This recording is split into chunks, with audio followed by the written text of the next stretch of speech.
Our next speaker is Mr. Peter Shiff. Peter is head of CEO and founder of Euro-Pacific Capital, author of a number of important books, The Real Crash most recently. I think all of us who are interested in these kinds of ideas still thrill to the YouTubes we used to see of Peter, although they didn't know it, taking down the entire financial establishment and showing them exactly where they were wrong. They laughed at him. Of course, they didn't keep laughing. Now he's got his own radio talk show, so he's a star of both YouTubes and radio.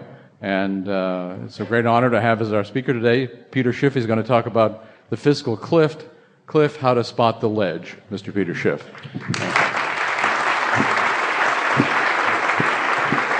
You know, I think we just went over it. So, you know, not that I actually ever prepare my talks in advance or write anything up, but if I did, I would have had to completely rewrite it just based on the events of yesterday. So that's pretty much what I'm going to talk about. You know, what happened yesterday, and more importantly, what's going to happen tomorrow as a result of what happened yesterday. And of course, you know, if you listen to the media reports of what Ben Bernanke did, it's a bold new plan. There's nothing bold about it, and there's nothing new about it. I mean, we've had this plan before. We've seen it fail time after time after time, but politicians always resort to it because ultimately the decision to destroy your currency is a political one. Ben Bernanke knows that if he does the right thing, we're going to have a horrific recession. After all, that's what we need to correct the imbalances that have been built up in the U.S. economy as a result of the exact same policy that he is now upping the ante on.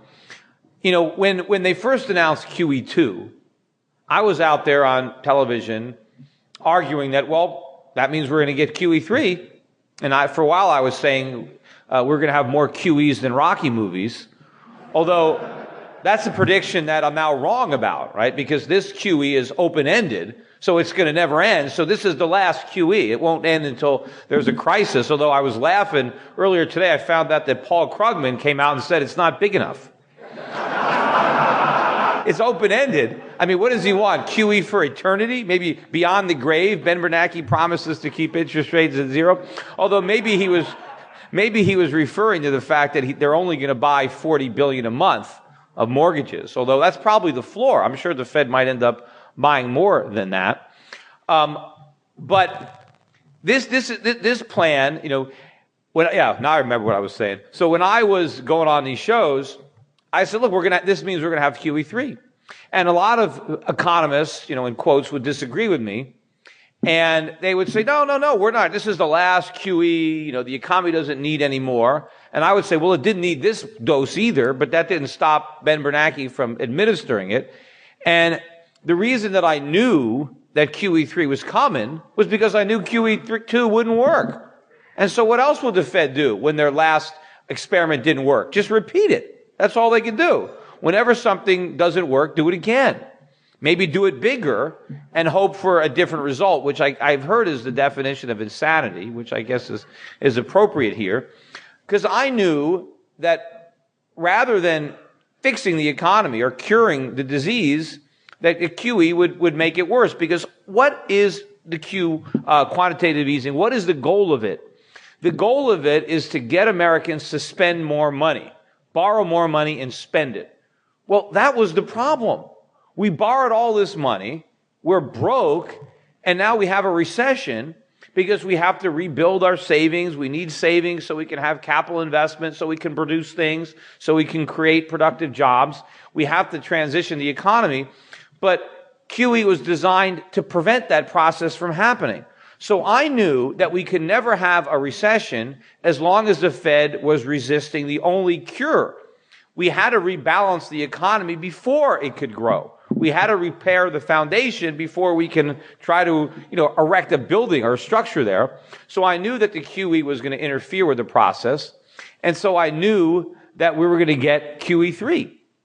And of course, it took a while. The Fed, delayed it as long as it could, and in the middle, they came up with this Operation Twist, right? And now, I've been describing the new operation as Operation Screw. Because basically what the Fed is saying, if you've got dollars, you're screwed. If you've got a savings account, if you've got bonds, if you work for wages, this is what's going to happen to you. And, one of the most amazing things, and there's so many amazing things in Ben Bernanke's press conference and the Fed statement, but one of the things is, why is Ben Bernanke doing QE3? What is his goal, right? And basically what happened is these geniuses at the Federal Reserve all got together and they said, we need a plan to revive the economy. And then I don't know who probably got it. I got one. I got a great idea. All right, what is it? Here's the idea. We're going to print up a bunch of money and we're going to lend it out to Americans at ultra low interest rates so that they can buy houses and that we can build more houses. And then if we buy houses, prices will go up and people will feel rich and they'll be able to extract the equity and spend it on consumer goods.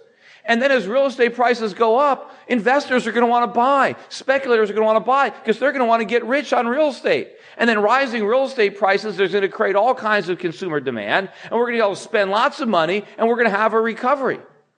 That was their plan. Didn't anyone say, wait a minute, we just did that. That was our last plan. Doesn't anyone remember the housing bubble and the financial crisis of 2008? They deliberately want to reflate a housing bubble, which I thought, number one, is interesting because it's kind of an admission that they're to blame for the last one. Because they basically said we want to use artificially low interest rates to stimulate housing, to make housing prices go up, to make people feel richer so they'll spend money they don't have. That's what happened the last time. I mean, did they not even remember? Did they really want to do it all over again? But, Ben Bernanke kind of let the cat out of the bag in that press conference because he basically said, the Fed has one tool, right? We can buy up financial assets. We can print money. That's our tool, right? They have one tool and they're going to use it even if it doesn't work because it's the only tool that they got, right? All they have is this hammer and they're going to smash everything in sight even though nothing is a nail, right? But they've got this big hammer. And, they say, look, the Fed we can't just do nothing, right? We can't just sit back. Unemployment is so high. We've got to print this money. Now, the Fed's plan, right, to inflate a housing bubble, the good news is it's not going to work, right? Because you never can reflate the same bubble twice in a row, right? I mean, there's so many holes in that bubble. The air ain't going to stay there, right? Where is all this money going to go that the Fed is creating? It's going to go into real things. It's going to go into oil. It's going to go into gold, commodities. It's going to fund this big government bubble. The government is spending all this money. But it's not going to make real estate prices go up. It's not even going to bring down mortgage rates. In fact, QE3 sunk the minute they launched it. Look at long-term interest rates. We've had one of the biggest declines in bond prices today. And they were down yesterday. So the yield on the 10-year is now over 3%, which of course is still much too low. I mean, you'd have to be a complete moron to loan the U.S. Treasury money for 30 years at 3%. But those rates are going up. So how is he going to get lower rates? What I'm thinking that the Fed must be hoping is that Americans are actually dumb enough to do exactly what the U.S. Treasury has already done. Their own Operation Twist. I think what Ben Bernanke is hoping is that Americans will refinance their fixed rate mortgages to an adjustable rate. Because that's the only way they're going to bring down their payments. And maybe that's why Ben Bernanke says, don't worry, we're going to keep rates at zero till 2015. In fact, even if the economy recovers, we're still going to keep them at zero. Right? So what he's trying to do probably is create a sense of confidence so that people are comfortable enough giving up their 30-year fixed rate mortgage at 4.5 to take a 1-year ARM, right? Because that's the only way they're going to get more purchasing power. But here's the other problem too, because, well, number one, once the government's got everybody hooked on ARMs, how are they going to raise interest rates? That makes the problem even worse. But also, everybody talks about the positive impact of falling mortgage rates, as if that's the only side of the equation, as if the borrower is the only one that counts. What about the lender? There are two sides of a mortgage. What's good for the borrower has to be a lousy deal for the lender. See, every time you can refinance your mortgage to a lower rate, the guy on the other end of the deal, his income stream is suppressed. Of course, those are banks, insurance companies, pension funds. So you're robbing Peter to pay Paul. The economy doesn't benefit from falling mortgage rates.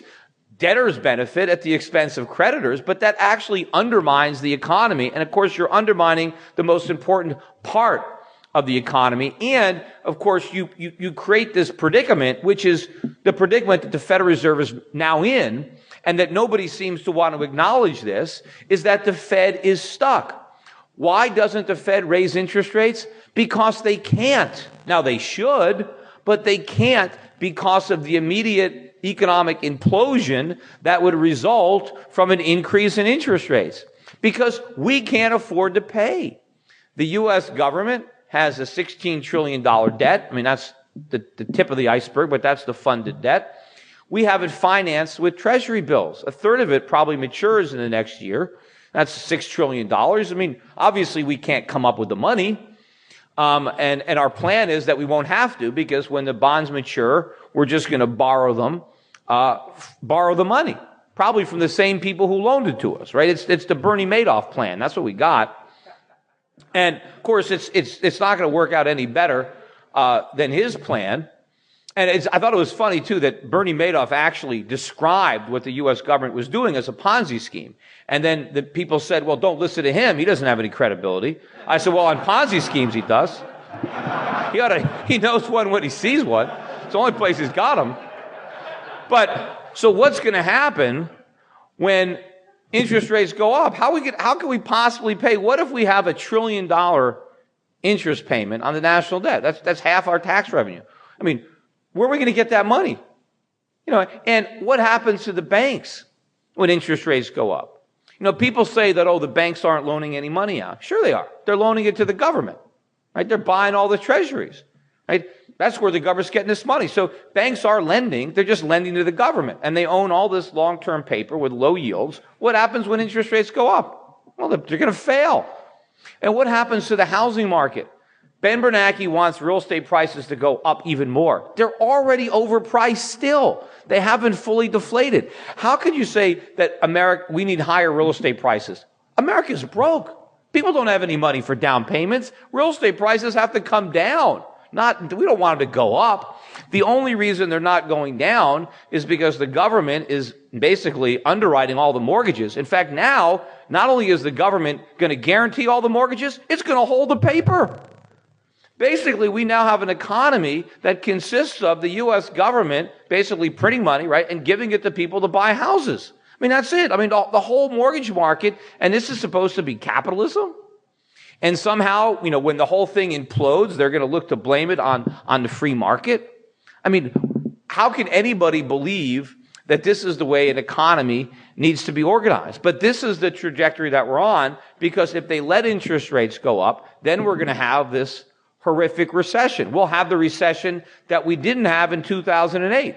We'll have the recession that we didn't have in 2001, or the one we didn't have in 1994, whatever the last one was, or 1987. I mean, every time the markets tried to correct from the malinvestments that resulted from cheap money, all we got was more cheap money, so we'd have bigger malinvestments, so we can paper it over and keep on kicking the can down the road. Well, the problem is eventually, you run out of road, and I think we are at that point. In fact, I think one of the circumstances that bought us some time was the developing crisis in Europe.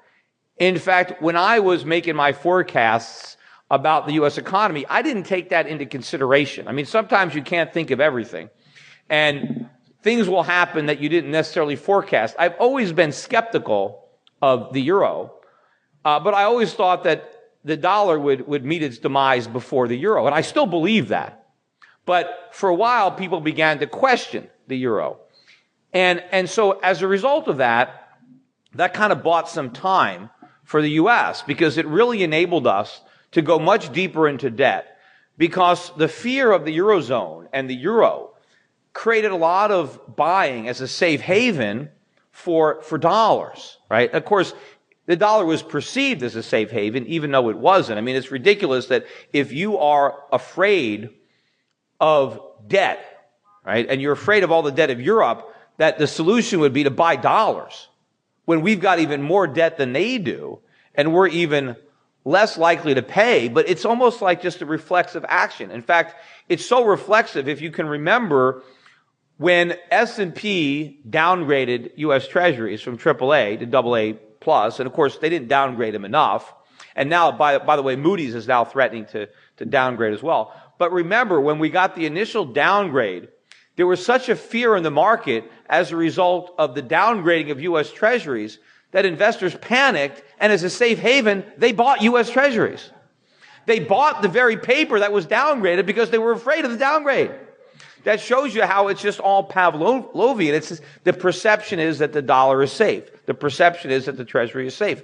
But when people realize that that's not true, that all we can do is print money. In fact, one of the reasons that people were buying dollars and not, worried about the euro because they were worried about Greece, or they were worried about Italy or Portugal or Spain or Ireland, they would always say, well, Greece can't print money. That's the problem. As if that's the solution, that we can print money. In fact, I think that we're in worse shape because we can print money. We rely on it like a crutch. But the bottom line is default is default. I mean, you have different forms of it, but the result is the same. If you have debt that you can't pay, and we have debt that we can't pay, I said the only reason that we can pretend that we can afford it is because we can service it. And we can only service it because rates are so low, and because the people who own the paper are lending us the money to pay the interest. So the whole thing is an illusion, but eventually the illusion pierces. The Greeks were having no problem a few years ago selling their paper, even though anybody with a brain could see that they were broke and that there's no way that they were good for the money. But nobody cared, until all of a sudden they cared. Well, this is the tipping point now, because what's happened is Europe has put a Band-Aid on this crisis. The wealthier nations in Europe, for right or wrong, have decided to put a lot of their muscle behind the euro to make sure that it doesn't collapse, and to keep these weaker peripheral nations in the euro and to loan them money. I think it was a mistake. I think a better solution would have been to allow bankruptcies and force governments to restructure. I don't think that anybody would have left the euro. I think it would have been better to stay in the euro and just not have all the debt, and it would have been better for the future of the euro and the eurozone and the bond markets, because I think it's important that creditors perceive risk in sovereign debt, because otherwise governments have no limit to what they can borrow. If at least the lenders know that if governments borrow too much money, they're not going to pay you back, well, then there's going to be a limit on how much governments can borrow, because interest rates will provide the discipline. We don't have that discipline in the U.S. In fact, I know I keep switching gears, but in Ben Bernanke's press conference, he actually had the nerve to say that he thought his policy that he just announced, this Operation Screw, he said that it's actually going to produce smaller deficits. Now, how is that possible? The Fed is going to keep interest rates at zero, so that makes it cheaper for the government to borrow. Isn't that going to make bigger deficits? After all, if it's cheaper for the government to borrow, wouldn't they borrow more? Wouldn't the best way to have smaller deficits be to stop buying government bonds, to stop printing money, and to let interest rates go up? And then the government couldn't afford to borrow. They'd have no choice. The deficits would stop. The reason the deficits are growing out of control is because Ben Bernanke enables it. He finances it. He makes it possible. The politicians don't have to make any tough choices because Ben Bernanke gives them an easy way out. But what Ben Bernanke said is, well, this policy is going to lead to great economic growth, and that's going to ultimately reduce the deficits. So he thinks because we're going to get all this economic growth, we're going to have smaller deficits. We're not. We're not going to have any economic growth. You can't grow an economy by printing money. How could you do that? I mean, if it was that simple, right, which economies would be the fastest growing? All I have to do is run money off a printing press, right? I mean, people keep saying the problem in America, and I laugh. I had a debate on China TV just last night with this guy, and he said the problem in America is there's not enough demand. I said, are you kidding me? Not enough demand? I mean, we bought everything in sight. We're broke because of all this demand. I mean, demand is infinite. We buy too much. It's not a shortage of demand. It's a shortage of supply. We're not producing stuff. We need more production. We don't need more spending. I mean, we spent ourselves into bankruptcy. But what I was talking about before I digressed into all these tangents was, now I lost my, oh yeah, I was talking about Europe. So anyway, so now that, at least temporarily, the pressure is off the euro. There is no fear right now that the euro is about to implode, that nations are about to leave the euro. For a while, people were like, well, I got French francs. Am I going to have francs? I have euros. Am I going to end up with French francs? Am I going to have Deutschmarks? Am I going to have drachma? People were afraid to keep their money in the bank. I don't want to keep my money in an Italian bank because if the euro breaks up, I don't want lira. I want to pull my money out. I want my money in a German bank, or I want bunds. There was a lot of uncertainty. And some people were so uncertain. They said, look, I don't want any of this stuff. And they just bought dollars and they bought treasuries. That's one of the reasons the Fed was able to do Operation Twist. As they're selling their short-term paper to buy up the long-term paper, there were buyers there because they were looking for that safe haven. But now that that's gone, well, why does anybody want to buy dollars? Who's going to buy dollars now? Everybody's trying to get rid of dollars. The dollar is dropping. It's dropped below key support. Gold prices are surging. Oil prices are surging. Even the euro. Now the euro's up at 131 against the dollar.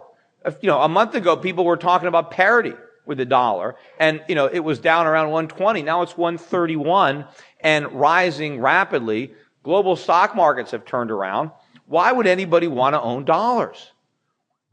And our trade deficit, we just got our trade deficit, I think last week, and it surged to a multi-year high. We're still running a trade deficit of over $500 billion a year. I guess that was possible when people wanted to hold those dollars because they thought there was some kind of safe haven there. But now that they don't need the dollars as a safe haven, what do they need them for? What are they going to buy with them? Are they really going to buy treasuries at such low yields? For a while, they didn't care about the return. They just wanted to buy something that they thought was safe. All they cared about was getting their money back. They didn't care that they got no yield. But now there's no reason. And if you look at our open-ended commitment to print money, people know, look, how could you hold on to the dollar? So we're going to see this big drop now in the dollar. And I've been looking for this for a while. And again, something always happens, to postpone it. And, I don't know.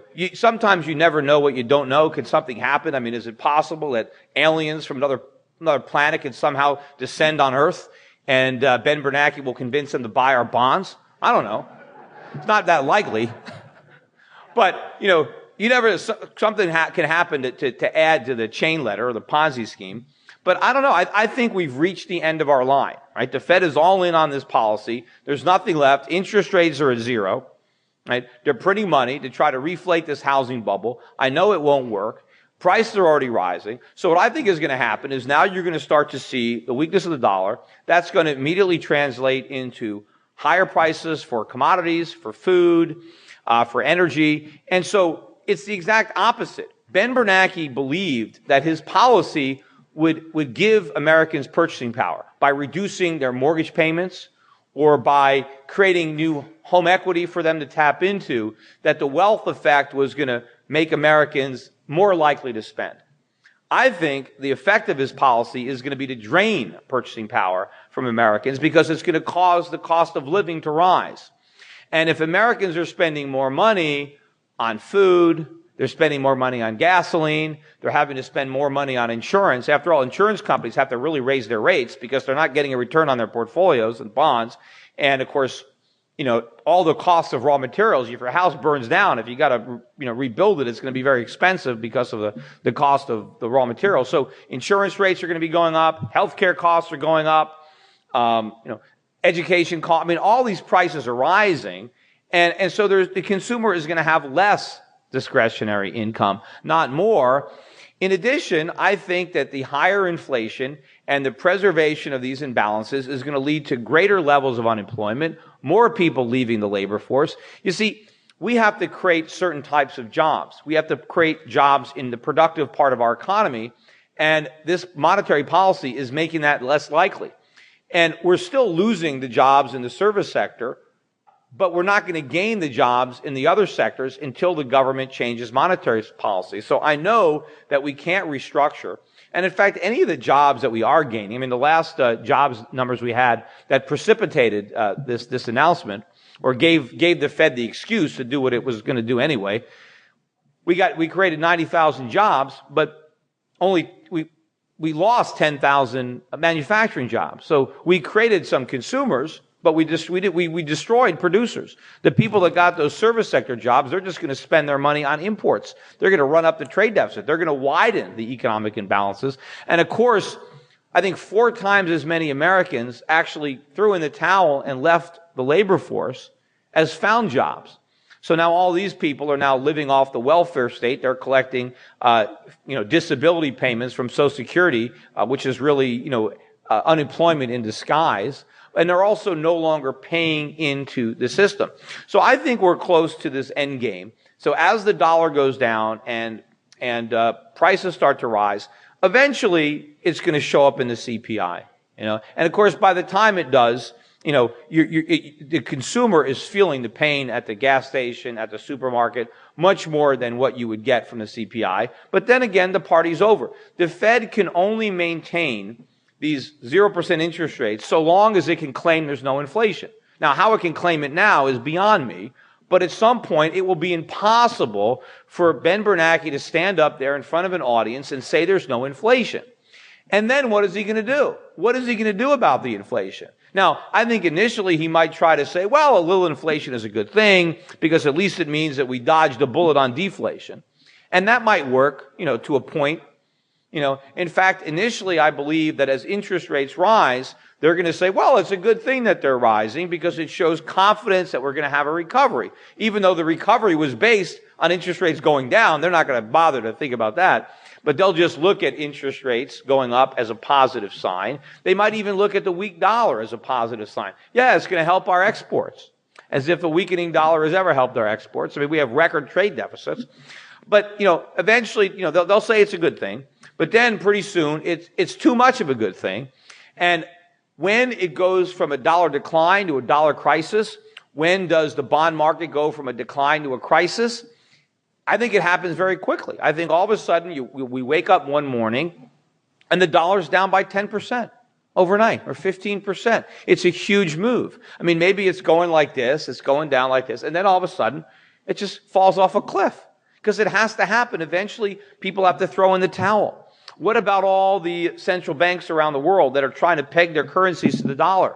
We're asking them to really, double down on that bet right now, because if we're going to print all this money and give it to Americans to buy imports, what is China going to do with all the money when they get it? Right? They're going to have to print up RMB and buy up all those dollars. They're going to have to, increase their inflation. We're basically asking the whole world to take a lot more inflation so that we can delay, restructuring our economy. Well, at some point, they're not going to want to do that anymore. I mean, I just had a discussion before I came here with a Wall Street Journal reporter, and he was saying to me, but don't the Chinese, the Chinese, they benefit from this because their people get the jobs. I said, are you telling me that slaves benefit from slavery because they had a job? I mean, it doesn't benefit the Chinese to work for us, right? If they work for themselves, well then the jobs are worthwhile.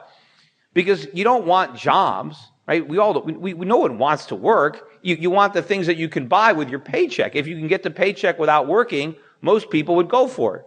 In fact, that's why people want to retire, right? That's when you stop working. That's a goal that we have. We work so that we can stop working one day. We don't work. Work is not an ends in and of itself. It's a means to something that we actually want. In fact, I joke, Ben Bernanke is talking about all the jobs he's going to create. Yeah, he's going to create jobs for people who don't want them. He's going to create jobs for people who are retired right now, who are going to have to go back to work because they're too broke, because they can't survive on their retirement savings anywhere. In fact, yeah, thanks to Ben Bernanke, I got 3 jobs. I still barely keep ends meet. I mean, that is not the goal of society, is to work harder. We want to work less. But the reason that we don't have jobs, in fact, when at the Republican convention, Mitt Romney, his big thing was like, the economy needs more jobs. We need more jobs. That's not what we need. We need more freedom. And if we have freedom, then the people who want jobs will have them. But the reason there's so much unemployment is because there's no free market. The government comes in and screws it up, and they have minimum wage laws and occupational licensing laws and all these taxes and regulations that price so many people out of the market. And then the government makes it very attractive not to work. For a lot of people, not working is far more lucrative than working, and it's certainly a lot easier. It's a lot less stressful just to collect money for not working than have to, show up for a job. So if we had more freedom, we'd have the jobs. But what Ben Bernanke is doing isn't going to create productive jobs. And I hear, people all the time, we just need people working. Well, what are they going to do? Just who cares? Let the government hire them. Well, to do what? And where are they going to get the money to hire them? The government doesn't have any money. Who's they going to take it from? What job are we going to destroy in the private sector that we might actually want, that might produce something that we need, so that we can hire somebody to do something that we don't need from the government? So this whole plan is failing. And get back to, where I was, I keep, digressing. But, so we're at the beginning of this cycle where you get this pressure on the dollar, and then there's a crisis in the foreign exchange market. There's a sovereign debt crisis. See, just like what's going on in Europe, except people are going to be focusing not on default, right, but on inflation. Now, personally, I think that default is better. I think the best thing that we can do with our debt is restructure and admit that we're broke and that we can't pay. Because the only reason that we have to keep interest rates at zero is so we can service a debt that is unserviceable.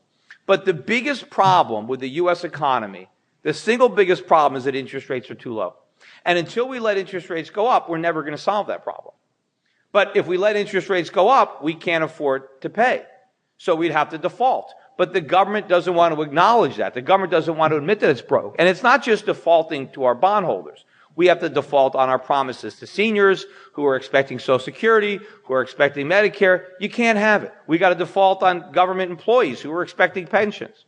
Now I don't say we give people nothing. Some people maybe we give nothing if we can means test some of these programs. But we have to reduce the benefits, not just to people way in the future, but to people right now. People who are currently getting checks have to be told, I'm sorry, you can't get that check. You're going to get a smaller check because the country is broke. But in order to avoid that, we keep interest rates down at zero. But by keeping them at zero, all we do is perpetuate all the problems in the economy. If we need more savings, how are we going to get that if savings are being destroyed? If your interest rate is negative, who's going to be dumb enough to save money?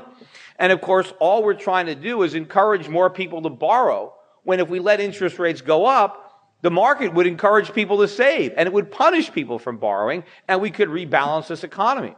But when we have our crisis, I don't believe that we have the integrity to default. Right? I don't think politicians are honest enough to do that. So what it's going to be is inflation, and that is going to be the basis of our currency crisis or our sovereign debt crisis. It's not that the U.S. government isn't going to pay its bills. That's not the problem. The problem is, what is the money going to be worth when you get it? Right? And if the dollar loses 50% of its value, that's the same thing as getting 50 cents on the dollar. Even if you get 100 cents on the dollar, if it spends like 50 cents because prices have gone up, if prices have doubled, well then it's the same thing. You've lost half your money. But the problem is, it might not just be a 50% depreciation. It could be an 80% depreciation. It could be a 90% depreciation. Do you remember what happened in the 1970s? I think some of the people here are old enough to remember the 70s. But when we first went off the gold standard in 1971, between 1971 and maybe 1979, the dollar lost 2/3 of its value within that decade. 2/3. The Swiss franc was at 23 cents. And it was at 75 cents at the end. The Japanese yen used to get 360 to the dollar, and then it was like 150. Now it's, not even 80. But that was a big depreciation in a short period of time. But the U.S. economy is in so much worse shape now than it was back then, that the dollar's decline could be much bigger. Because even though the dollar declined substantially when we went off the gold standard, the dollar stayed as the world's reserve currency. They marked it down. They said, okay, a dollar backed by nothing is not worth as much as a dollar backed by something, but the world kept it as the reserve.